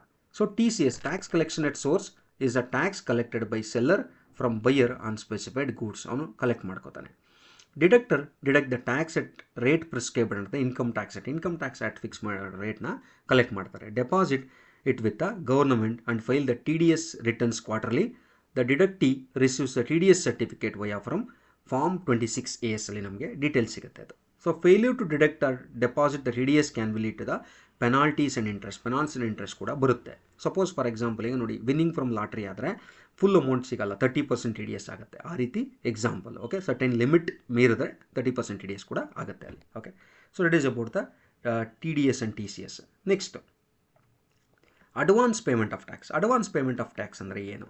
So advance tax or pay as you earn tax ಅಂತ ಕರಿತೀವಿ. ಅದನ್ನ requires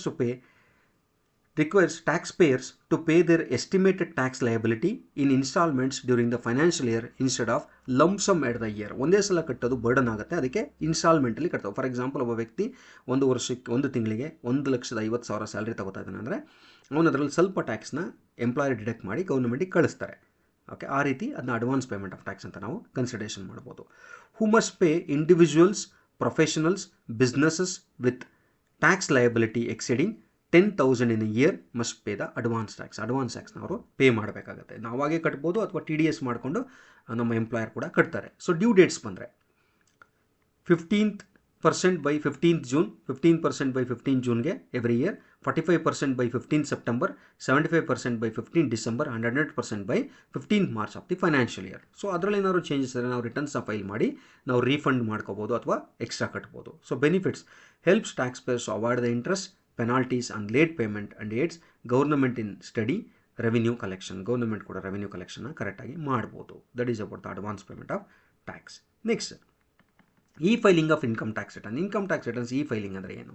electronic filing or e filing is submitting the income tax returns online via the income tax department portal rather than paper submission. Paper submission ಬದಲು e filing ಮಾಡುವಂಥದ್ದು. Advantages ಏನು? Convenience and speed ಇದೆ ಇಲ್ಲಿ, immediate acknowledgement ಸಿಗುತ್ತೆ, less paper work and faster processing, improved accuracy with built in validation in ಸಾಫ್ಟ್ವೇರ್ಲಿ built in validation ಇದೆ. So who must file? Individual with income above the exemption limit, firms, companies and those with the foreign assets or liabilities ಎಲ್ಲರೂ ಕೂಡ file ಮಾಡಬೇಕಾಗತ್ತೆ. Next process: registered or login on the income tax e filing portal ನಾವು register ಮಾಡಬೇಕು ಅಥವಾ login ಮಾಡ್ಕೋಬೇಕು. Calculate the taxable income and tax ಪೇಯಬಲ್ನ calculate ಮಾಡಬೇಕು. Select the correct I T R form, ನಮಗೆ ಅಪ್ಲಿಕಬಲ್ ಆಗೋ ಐ ಟಿ ಆರ್ ಫಾರ್ಮ್ ಯಾವುದು, I T R 1ನ 2ನ 3ನ ನಾವು ಸೆಲೆಕ್ಟ್ ಮಾಡ್ಕೋಬೇಕಾಗುತ್ತೆ. Upload the returns with supporting documents ಜೊತೆಗೆ ಅಪ್ಲೋಡ್ ಮಾಡಬೇಕು. Verify returns via Aadhaar O T P, net banking or sending signature I T R 5 R C P C. Okay. Next deadline is generally July 31st for most tax payers. Sometimes it will extended to September also. Okay, like that. So ಇದು ಎಲ್ಲದೂ ಕೂಡ theory ನಾನು ಇಲ್ಲಿವರೆಗೆ cover ಮಾಡಿದಂಥದ್ದು, which is overall a brief about the subject which is going to be syllabus which is going to be cover for your net ಮತ್ತು KSETಗೆ cover ಆಗೋವಂಥದ್ದು. Okay. So detail ಬೇಕಂದರೆ individual ನೋಡಿ, income tax ಅನ್ನೋದು ತುಂಬ ವಾಸ್ಟು. ಇದನ್ನು ನಾನು ಹೇಳಿದ ಥರ 1 ಅವರಲ್ಲಿ ಅಥವಾ 2 ಅವರಲ್ಲಿ ಕವರ್ ಮಾಡೋಕ್ಕಾಗಲ್ಲ. ಏನು ಇಂಪಾರ್ಟೆಂಟ್ ಆಗುತ್ತೆ, ಏನೇನು ಪಾಯಿಂಟ್ಸ್ನ ಆಗ್ಬೋದು ನಾನು ಅದನ್ನ ಕವರ್ ಮಾಡಿದ್ದೀನಿ. ಡೀಟೇಲಾಗಿ ಖಂಡಿತವಾಗ್ಲೂ ಓದಲೇಬೇಕಾಗತ್ತೆ. ಯಾಕಂದರೆ ಇನ್ಕಮ್ ಟ್ಯಾಕ್ಸಲ್ಲಿ ಇಲ್ಲಿಂದನೇ ಕ್ವಶನ್ ಪಿಕ್ ಮಾಡ್ತಾರೆ ಅಂತ ನಾವು ಹೇಳೋಕ್ಕಾಗಲ್ಲ. ಯಾಕಂದರೆ income tax is a very big system. So we can't predict that. Okay, ನಾನು ಅದಕ್ಕೆ ಹೇಳ್ತಾ ಇದ್ದೀನಿ, ನ್ಯೂ ರೆಜಿಮ್ ಮತ್ತು ಓಲ್ಡ್ ರೆಜಿಮ್ಗೆ ಕಂಪ್ಯಾರಿಟಿವ್ ಒಂದು ವಿಡಿಯೋನ ಮಾಡ್ತೀನಿ, ಅದನ್ನು ನಾನು ಅಪ್ಲೋಡ್ ಮಾಡ್ತೀನಿ. ಸೊ ಅದು ಬಿಟ್ಟು ಬೇರೆ ಇನ್ಫಾರ್ಮೇಷನ್ಸು ಕೆಲವು ವಿಡಿಯೋಗಳನ್ನ ನಾನು ಈಗಲೇ ಮಾಡಿದ್ದೀನಿ. ಸೊ ಅದನ್ನು ನಾನು ಡಿಸ್ಕ್ರಿಪ್ಷನ್ ಬಾಕ್ಸಲ್ಲಿ ಹಾಕ್ತೀನಿ, ಅದನ್ನ ಕೂಡ ನೋಡಿ. ಸೊ ಅದು residential status, incidence of tax ಬಗ್ಗೆ ಕೂಡ ನಾನು ವಿಡಿಯೋ ಮಾಡಿದ್ದೀನಿ, ಅದನ್ನ ನೋಡಿ.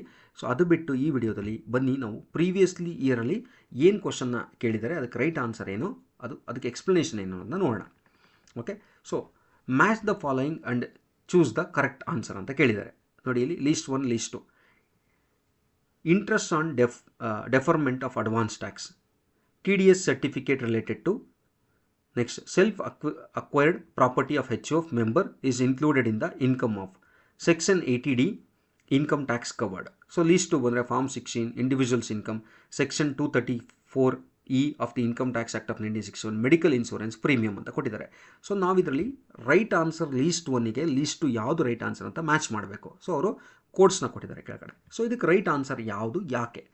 ಸೊ ರೈಟ್ ಆನ್ಸರ್ ಇಲ್ಲಿ correct answer A, that is 3, ಎಗೆ 3, ಬಿಗೆ 1, ಸಿಗೆ 2 ಆ್ಯಂಡ್ ಡಿಗೆ 4. ಎಕ್ಸ್ಪ್ಲನೇಷನ್ ಯಾಕೆ, ನಾನಿಲ್ಲಿ ಕ್ವಶನ್ನ ಕೂಡ ತೊಗೊಂಡಿದ್ದೀನಿ, ಎಕ್ಸ್ಪ್ಲನೇಷನ್ ಕೂಡ ಕೊಟ್ಟಿದ್ದೀನಿ. ಲೀಸ್ಟ್ 1 ಏನು ಕೊಟ್ಟಿದ್ರು ಅಲ್ಲಿ ನೋಡಿ, interest on deferment of advance tax. So list 2 ಬಂದಾಗ answer is 3, section 234E of the income tax act. ಯಾಕಂದರೆ ಮ್ಯಾಚ್ 3 ಮ್ಯಾಚ್ ಆಗುತ್ತೆ. Because explanation interest of late payment is covered under section 234Eಗೆ ಕವರ್ ಆಗುತ್ತೆ ಅದು. Next B, TDS certificate related to form 16. Answer is B1. So TDS is documented in form 16. Form 16 ನಮಗೆ ಕೊಡೋದು. ನಾನು ಮೊದಲೇ ಎಕ್ಸ್ಪ್ಲನೇಷನಲ್ಲಿ ಮೇಲೆ ಹೇಳಿದೆ. ಸೊ TDS ಮತ್ತು TCS ಅಲ್ಲಿ ನೋಡಿ, ಅಲ್ಲಿಂದ ಒಂದು ಕ್ವಶನ್ ಪಿಕ್ ಆಗಿದೆ. Next self acquired property of HO of member is individual income. Self acquired property, ಅವರು ಸ್ವಂತವಾಗಿ ದುಡಿದಿರೋದು, HO ಆಫ್ ಮೆಂಬರ್ ಆಗಿರ್ಬೋದು, self occupied property. So answer is match C2, that is such property is included in the individual income. Next section 80D of income tax covered medical insurance premium, ಇದನ್ನು ಕೂಡ ನಾನು cover ಮಾಡಿದ್ದೀನಿ, section 80ಗೆ ಬರುತ್ತೆ ಅದು. So this the explanation why the answer is right ಅಂತ ಹೇಳ್ಬಿಟ್ಟು. Next ಕ್ವಶನ್ಗೆ ಹೋಗೋಣ. Appeal to high court against the order of the ITAT is filed within 120 days, 60 days, 90 days and 30 days. So ಎಷ್ಟು ದಿವಸ ಒಳಗಡೆ ನಾವು ಫೈಲ್ ಮಾಡಬೇಕು ಅಂತ. ಓಕೆ. ಸೊ ಇಲ್ಲಿ ಬಂದಾಗ the correct answer is 120 days. Time limit for appealing the high court against the ITAT order. So ಇಲ್ಲಿ ಬಂದಾಗ an appeal to the high court against the order of the income tax appellate tribunal. Income tax appellate ಟ್ರಿಬ್ಯುನಲ್ಗೆ against ಆಗಿ ನಾವು file ಮಾಡಬೇಕು, ಹೈಕೋರ್ಟಿಗೆ ಹೋಗಬೇಕಂದ್ರೆ should be file within 120 days from the date on which the order is issued by the assessee or the principal chief commissioner or principal commissioner of the income tax. So ನಾವು appeal ಮಾಡ್ಬೋದು within 120 days time limit ಇರುತ್ತೆ. Next question. Section 50C makes a special provision for determining the full value of consideration in cases of transfer of dash. So section 50C ಯಾವ special ವ್ಯಾಲ್ಯೂನ consideration ಮಾತ್ರ full value consideration ಆಗುತ್ತೆ ಅಂತ. Plant and machinery, land and building, all movable properties other than the plant and machinery and the peripherals, computers. So ಇದು correct answer is two land and building. ಯಾಕೆ ಅಂದರೆ Section 50C of the Income Tax Act specifically applies to transfer of land and building or both when calculating the full value consideration of the for capital gain purpose. So when the land or building is transferred, if the declared sale price is less than the value adopted by the stamp valuation authority, the stamp duty value is deemed to be the consideration for the tax calculation. ನಾವು stamp ಡ್ಯೂಟಿನ consider ಮಾಡ್ತೀವಿ, ಅದರಿಂದ ಅದು land and ಬಿಲ್ಡಿಂಗಿಗೆ apply ಆಗುತ್ತೆ section 50C. Next 98th question in last year question ಪೇಪರಿಗೆ ಬಂದಾಗ, on the explanation date of the following contract the price of the contract always equal to the purchase price of the contract, always equal to the average price over the life of the contract, always equal the price of the underlying asset, always equal the average of the purchase price of the price and the price of the underlying asset ಅಂತ ಹೇಳ್ತಾರೆ. So the correct answer is 3, always equal the price of the underlying asset ಅಂದ್ಬಿಟ್ಟು on the consideration always equal the price of the underlying asset ಅಂತ. ಯಾಕೆ ಅಂದರೆ on the expiration date of the futures contract the price of the contract covers the spot price of the underlying asset. So spot price of the underlying asset na cover ಮಾಡುತ್ತೆ.